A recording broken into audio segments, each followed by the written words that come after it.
Bienvenue dans le grand dossier sur Afro Info 243. Dans ce numéro, nous parlons de la situation qui prévaut dans l'est de la République démocratique du Congo, notamment les affrontements entre les FARDC et le M23 dans le territoire de Rutshuru. La pression populaire s'intensifie, des nouvelles manifestations à Goma et ailleurs. Nous parlons aussi des différentes démarches pour une voie des sorties de crise. Vous allez découvrir notre invité dans quelques instants.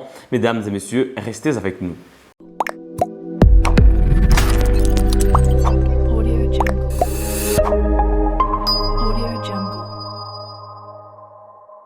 Voilà, nous recevons M. Djamal Ousseni qui est expert des questions sécuritaires et des ressources naturelles dans l'Est de la RDC. Il est également acteur actif de la société civile dans la province du Nord Kivu. Bonjour M. Djamal et bienvenue. Alors, avec votre démarche, M. Djamal Ousseni, est-ce que ça rime avec l'approche aujourd'hui des jeunes Congolais qui se mobilisent à travers des mouvements citoyens? Aujourd'hui, ce sont les forces vives qui ont appelé à des nouvelles manifestations et il y a des dégâts collatéraux également. Est-ce que vous pensez que cela rime avec cette approche d'autodéfense ou alors le simple fait de descendre dans la rue, c'est aussi une pression, mais est-ce qu'avec un impact considérable? Est-ce que depuis quand nous organisons des marches, c'est depuis toujours, c'est un moyen de faire écouter la voix de la population, n'est-ce pas? L'opinion publique, n'est-ce pas? Et ce sont des canaux par lesquels la population s'exprime. Mais c'est à quoi moi je suis en train de faire allusion. C'est que nous devons renforcer, c'est la nécessité de renforcer notre capacité nationale à sécuriser notre territoire national. Je vous donne un exemple très simple. Nous avons récemment connu dans les territoires de Béni, là où on avait tué la sœur Kabako. Oh, la religieuse catholique, voilà. D'heureuse mémoire. Imaginons-nous si ces criminels-là, en arrivant dans ce village, ils avaient retrouvé 5, 6, 10 hommes capables de leur résister. Est-ce qu'ils auraient opéré aussi facilement? Non. Le temps que l'armée arrive, il y aurait une première résistance. Ok? Prenons partout là où les Codeco sont en train d'assassiner, d'exterminer notre population à la machette. S'ils peuvent trouver 20 hommes dans ces villages-là, qui peuvent opposer une résistance. Malheureusement, les Codeco, ce sont aussi des fils du terroir. Oui, mais c'est ça que je dis. Mais et les groupes Maïmaï d'autodéfense sont toujours des fils. Non, ils sont considérés des fils du terroir. Il faut comprendre une chose. L'approche que je suis en train d'apporter, de défendre, elle n'est pas du genre Maïmaï. Voilà. Non, non. Ça, c'est une autodéfense locale encadrée par... Et bien organisée, structurée. Encadrée par l'armée. Oui. Donc, ça, c'est ce qu'on appelle le paramilitaire. C'est un civil, mais il a une formation politico-militaire. Donc, sur l'idéologie de la patrie et sur la capacité de se défendre. Et en cas de nécessité, on aura un groupe de réservistes, de paramilitaires qui sont dans la population et qui peuvent appuyer l'armée. Si aujourd'hui la RDC, si le président Tshisekedi veut pacifier. Regardez, nous avons un territoire de plus de 2 450 000 km². Notre armée, il est de combien? Quel est l'effectif de notre armée? Si on calculait, ça peut être peut-être 0,0 quelque chose par kilomètre carré. Donc, ça pose un problème sérieux. Évidemment. Donc, il faudrait aujourd'hui que le gouvernement congolais, que l'état-major général de forces armées de la RDC puisse adopter une nouvelle approche de défense, de la sécurisation du territoire national, particulièrement dans les régions de l'Est. Est-ce que vous êtes partant pour l'idée de l'ancien ministre de la Jeunesse, Billy Kambale, qui avait proposé que de jeunes diplômés subissent une formation militaire avant d'aller à l'université? Mais naturellement, c'est de ça que je suis en train de parler. C'est de ça que je suis en train de... D'ailleurs, ça doit même commencer déjà à partir de cette année qu'on termine ici. Tu vois, une formation militaire obligatoire. C'est là où on aura maintenant des citoyens qui, en cas de nécessité, sont capables de défendre le territoire national. Voilà, ça c'était une proposition et qui peut prendre beaucoup de temps, mais actuellement, est-ce que vous pensez que l'approche politique ou diplomatique va apporter quelque chose non, je ne pense pas, à cette crise? Je ne pense pas. Parce que ça fait longtemps qu'il y a des démarches de Nairobi, de Luanda, mais le 23 résiste et demande un dialogue direct avec le gouvernement congolais. Je vais vous dire une chose. En face de nous, nous avons des gens qui ne comprennent que la logique de la guerre. Quand nous parlons de négociations, quand nous parlons de dialogue, on met sur la table des revendications, n'est-ce pas? Quelles sont les revendications du 1-23? Ce sont en fait les revendications du CNDP. Donc il y avait des frustrés, mais non, après, il y a un nouveau mouvement. Ils ont mis sur la table des choses qui sont inacceptables pour un pays. Ok? Des choses qui sont inacceptables. Parce qu'en fait, ce sont des accords, les accords du 23 mars 2009, ce sont en fait des accords acides, des accords poison pour la RDC. Et ça, ce serait en fait la meilleure façon de céder une portion du territoire national au Rwanda et à l'Ouganda, de facto. Alors, est-ce qu'il y a un seul Congolais, même un enfant, à qui vous poserez cette question qui accepterait ça? Non, la réponse est le non. Ce n'est pas compliqué, c'est non. Alors, aujourd'hui, le M23, il veut se faire passer pour un mouvement congolais. Mais le M23 n'a jamais été un mouvement congolais. Parce que le M23, c'est les rejetons du CNDP. Évidemment. Les CNDP de qui? De Laurent Nkunda. N'est-ce pas? Où est Laurent Nkunda aujourd'hui? Et le Rwanda, c'est connu de tous. Voilà. Alors, que les gens, les individus du genre Willingo, et autres, qu'ils arrêtent, ils sont en train en fait de se tromper eux-mêmes. Ils se mentent à eux-mêmes. Aujourd'hui, le peuple congolais a une maturité telle que il est difficile de le manipuler. Il est extrêmement difficile de le manipuler. Et aujourd'hui, le peuple congolais s'est approprié la gestion de la crise sécuritaire. Raison pour laquelle vous sentez qu'il y a l'opinion nationale, surtout dans la ville de Goma. Vous voyez, surtout dans le ville de l'Est. Les gens se sont appropriés la question, la crise sécuritaire. Et les gens s'impliquent directement. Nous sommes ici maintenant, dans les rues de la ville de Goma, dans le grand artère de la ville de Goma. Il y a des jeunes qui disent qu'ils vont partir jusqu'à Rutshuru. Et puis il n'y a pas des activités socio-économiques. Il n'y a pas des activités. La population a suivi. Les écoles sont fermées, évidemment. De manière, ça veut dire que la situation sécuritaire préoccupe les Congolais. Même le plus petit des Congolais. Même les citoyens lambda congolais, ils se sentent préoccupés par cela. Et aujourd'hui, ne soyons pas étonnés quand les Congolais vont devoir même boycotter les produits qui viennent du Rwanda. Ils vont refuser, de manière citoyenne, ils refusent d'acheter un produit qui vient du Rwanda. Comment est-ce qu'ils vont survivre au Rwanda? Vous voyez? Et aujourd'hui, c'est une crise en fait qui est en train de s'installer, mais pour les longs termes.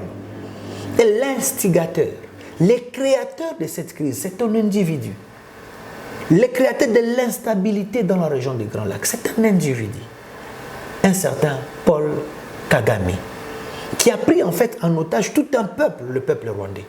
Vous voyez, un peuple ami, un peuple frère qui aujourd'hui, pour les communs des Congolais, regarde, il dit mais ça sont des ennemis pratiquement, parce qu'ils ne veulent pas que nous soyons en paix. Les Congolais, c'est un peuple pacifique. Oui, hospitalier aussi. Très hospitalier. Pas de rancune. Chacun est là, il peut vivre. Mais maintenant, quand il faut que chaque jour on se réveille avec des bruits de bottes sur notre territoire national, là, ça pose problème. Voilà, il y a une autre question aujourd'hui qui préoccupe tout le monde. Le président Félix Tshisekedi a adopté pour la démarche de l'EAC. Mais cette force régionale n'est pas toujours déployée. Pendant que le pays est agressé, le Rwanda exclut la Tanzanie qui ne veut plus envoyer ses troupes parce qu'il y en a déjà dans la FIB, la force de la MONUSCO. Le Kenya, on dirait aussi, n'est pas d'accord avec cette démarche. Donc l'Ouganda qui a déjà envoyé ses troupes dans le cadre des opérations FAG au PDF, aujourd'hui aussi considéré comme un pays ennemi. Est-ce qu'il y a un avenir pour cette force régionale? Je pense que la force de l'EAC, je l'avais encore dit, j'ai l'impression que souvent j'ai dit des choses qui arrivent. J'avais déjà dit dans plusieurs plateaux, même dans des conférences de presse, que nous sommes embarqués dans quelque chose qui n'aboutira à rien. Je ne suis pas prophète de malheur, mais je fais juste la lecture des forces en présence. Vous voyez, c'est vrai que le président Félix Tshisekedi, en jouant la carte de l'EAC, il a bien calculé. On apporte l'économie, on travaille sur l'intégration économique avec ce qu'offre la RDC comme marché. Okay? Mais jusque-là, le Congolais achète des visas pour aller au Kenya et tout. Donc, on ne profite jusque-là à rien sur le plan économique. Naturellement, ce sont des choses qui prennent, qui se mettent en place progressivement. Okay? Alors, mais l'idée était bonne. Mais il fallait aussi, il a posé la question, nous sommes tous dans une même communauté intégrée. Comment est-ce que les uns et les autres peuvent être en train de s'agresser? Il faut qu'on mette fin à ça. D'où l'idée, en fait. Mais il y a un facteur clé. C'est les changements, en fait, de leadership au niveau du Kenya. Parce que le président Uhuru Kenyatta s'était engagé vraiment à apporter quelque chose de bon. Mais je pense que ce n'est pas la vision politique du nouveau président. Alors que la cheville ouvrière de cet accord, c'était le président Uhuru Kenyatta. Donc, le temps que tout se mette en place, ça pose problème. Alors, nous, ici au Congo, on ne peut pas s'attendre à ce que ce soit des Angolais ou des Burundais ou des Kenyans qui viennent se battre pour nous. Raison pour laquelle nous, la société civile, nous disons ceci au président Félix, qui n'écoute pas ces chants de sirènes, qu'on se focalise sur notre armée. Aujourd'hui, nous disons que le peuple est prêt à s'enrôler massivement dans un mouvement d'autodéfense populaire pour appuyer notre armée de manière pratique. Et cela, ça va être quelque chose qui aura un impact à long terme sur la situation sécuritaire dans notre ville. On aura même la possibilité de combattre le banditisme urbain qui aujourd'hui, par exemple, dans la ville de Goma, fait des ravages. Vous voyez? Donc, tout ça, ce sont des options que nous avons devant la table. Alors, c'est au président Félix Tshisekedi qui a le soutien du peuple congolais. Voilà, nous allons aborder le dernier point. Tous les Congolais parlaient de cet embargo-là sur l'achat d'armes, mais la MONUSCO a fait une révélation dernièrement que la RDC n'était pas empêchée d'acheter des armes pour protéger l'intégrité de son territoire. Et je ne crois pas que ce soit des moyens qui manquent aujourd'hui à la RDC pour se procurer d'un armement capable de faire face à celui qui est vanté aujourd'hui, du M23, bien sûr soutenu par 2 pays. Parce que apparemment, vous soutenez la seule option militaire aujourd'hui, alors il faudrait être prêt en effectif et en armement. Alors, nous avons eu tous vent de cette prorogation de cette forme d'embargo sur la RDC par rapport à la question des armes. En fait, il faut comprendre de quoi il s'agit. Pour que la RDC s'approvisionne en armes, elle doit fournir la liste, les noms des fournisseurs, la liste de tous les armements qu'elle doit acheter. La fournir à qui? Aux Nations Unies. Ok? Mais le problème, c'est au niveau de la confidentialité. Si moi j'achète une arme, prenons les cas, la Russie développe des armes. Quand elle est en train d'acheter ou d'acquérir ou de développer ces armes, est-ce que ce sont des informations qui sont mises à la place publique? La réponse elle est non. Parce qu'il s'agit en fait de la défense nationale. Parce qu'aujourd'hui, la RDC achète une quelconque arme qui a une telle puissance. Mais la RDC est dans une situation de belligérance. Et cela depuis 30 ans, pratiquement, nous sommes allés de partir dans 3 décennies. Évidemment. Okay? Est-ce que la RDC doit mettre à la place publique la situation des armes qu'elle est en train d'acquérir? Parce que les ennemis, qu'est-ce qu'ils vont faire? Ils vont juste regarder ces armes-là et dire on va acheter mieux que c'est pour qui la RDC. D'où cette forme d'embargo n'a pas lieu d'être appliquée à la RDC. Parce que la RDC doit se défendre. Elle doit mettre toutes les chances de son côté. Ça, c'est la première chose. Mais il y a un autre problème. C'est par rapport au budget national. Moi, la question que je pose aujourd'hui, dans ce budget de 14 milliards de dollars, qui est le gouvernement... Et ça reste une proposition jusque-là. Juste une proposition, mais naturellement, ça va passer. Ouais. Ça, c'est sûr. Combien de pourcentage le gouvernement réserve à la défense nationale? Parce que plus nous aurons de l'argent pour notre défense, plus la défense, elle serait efficace sur le terrain. Ça, c'est un aspect. Malheureusement, c'est dans les institutions que tous les moyens sont affectés. C'est la raison pour laquelle il ne faudrait pas que le président Félix Tshisekedi et son gouvernement se trompent. On n'a pas besoin de que 60% du budget national soit consommé par les institutions, Parlement, présidence, gouvernement, Sénat, autres, les parlements provinciaux. Les entreprises publiques. Non. On veut qu'en fait, au moins 60% aille à la défense nationale. Et là, nous aurons une armée bien faite. Surtout quand on a décrété un état de siège, un régime spécial, il faudrait aussi des moyens spéciaux affectés à cela. Il ne faudrait pas que l'argent parte dans le fonctionnement des institutions. Ouais. Vous voyez? Alors, mais il y a un autre problème. Un autre problème sérieux, c'est cet affairisme au sein de nos forces armées. Moi, je prends au mot le président Félix Tshisekedi. Il dit, mais je pensais qu'ici il y avait 21 000 hommes, mais en réalité, il n'y a même pas 5 000 hommes. Mais il a fait de nouvelles affectations, peut-être il est en train déjà voilà. Donc, d'assainir l'armée. Il faudrait que le nouvel état-major qui est mis en place puisse beaucoup s'épancher sur cette question-là, qu'on ait le vrai effectif de nos militaires et qu'on amène la population, le peuple, à appuyer l'armée de manière active à travers l'autodéfense populaire, encadrée par l'armée. Je suis clair, il ne s'agit pas des mouvements maïmaï, il ne s'agit pas... Non. Mais cela va passer par une bonne prise en charge déjà des éléments qui sont dans l'armée. Parce que les jeunes ne seront pas motivés si les conditions de vie des militaires restent déplorables. Voilà, c'est la raison pour laquelle j'ai dit aujourd'hui, la logique et le bon sens minimum veut que dans notre budget national, 60% soit consacré à la défense du pays. Évidemment. Parce qu'aujourd'hui, nous sommes en train de connaître la crise des matières premières, des ressources naturelles, les minéraux. Demain, nous serons en face de la crise de l'eau douce. Est-ce que vous vous rendez compte de ça? Alors, ça sera très grave. Ça sera très grave parce qu'en fait, la RDC est le deuxième bassin en eau douce. Donc, notre cuvette centrale, après l'Amazonie. Est-ce que vous comprenez ce que ça veut dire? Donc, la RDC doit se défendre. Et l'appétit glouton des pays Ouganda, Rwanda et tous leurs lobbying derrière, qui ont fait signer des accords à certains leaders dans le passé, des leaders politiques congolais, ils ne vont pas lâcher. Les accords de Remera sont là. Comment est-ce qu'on résistera contre ça? Alors, la dernière position, le positionnement des États-Unis sur l'agression que subit la RDC aujourd'hui, est-ce que c'est sincère et est-ce qu'il y aura un impact sur la guerre qui se passe actuellement sur les fronts de Rutshuru? Bon, c'est quelque chose, c'est une première d'abord, que le gouvernement américain condamne aux Nations Unies. Ce n'est pas le département d'État américain qui a condamné. Ça, il faut prendre ces différences-là. Il faut comprendre comment... Mais quand même, ce sont les États-Unis. Voilà. Ouais. Alors, ils ont condamné. Ça, c'est une première. C'est ce que j'appelle en fait une petite mais grande victoire de la diplomatie du président Félix Tshisekedi, mais aussi des forces vives de la RDC. Parce que le gouvernement américain, les systèmes américains écoutent beaucoup les forces vives congolaises. Okay? Alors ça, c'est une grande victoire. Maintenant, comment utiliser cette victoire-là? Mais naturellement, les Rwandais et les Tutsi Power ne vont pas baisser les bras. Et aussi, ils ont des canaux de lobbying aux États-Unis. Pas aux États-Unis seulement, au Canada, en Grande-Bretagne. Aujourd'hui, je m'en vais en fait vous dire quelque chose.